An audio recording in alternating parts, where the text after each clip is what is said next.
Hai, saya Daralun. Saat ini saya sedang di lapangan Blang Padang, Banda Aceh. Ini sedang di atas mobil hias.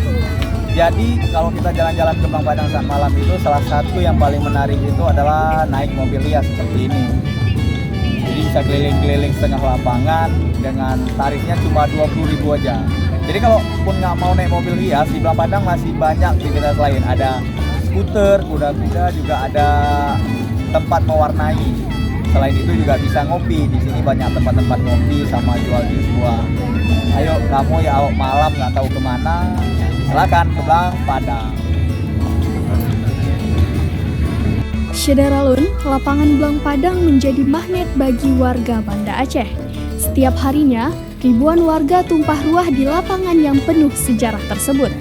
Jika siang, Blang Padang sering dimanfaatkan warga untuk berolahraga dan menyantap es buah.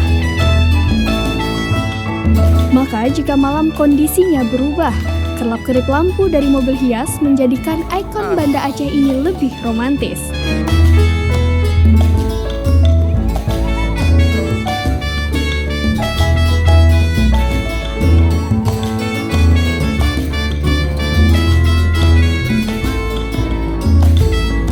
Ada banyak aktivitas malam yang dapat dilakukan, mulai dari menaiki mobil hias, skuter, mewarnai, menikmati kopi, hingga sekedar duduk-duduk santai di tengah rerumputan.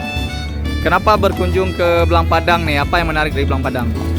Karena menurut saya kalau di Blang Padang ini tempat yang unik dan menarik, jadi beda dengan tempat-tempat lainnya. Biasa kan kalau kita nongkrong atau ngopi di kafe itu udah mainstream ya. Jadi kalau misalnya di Blang Padang tuh, jadi tempatnya tuh bisa lesehan sambil ngelihat orang-orang naik sepedaan atau menggambar. Kemudian juga banyak kuliner kayak street food gitu.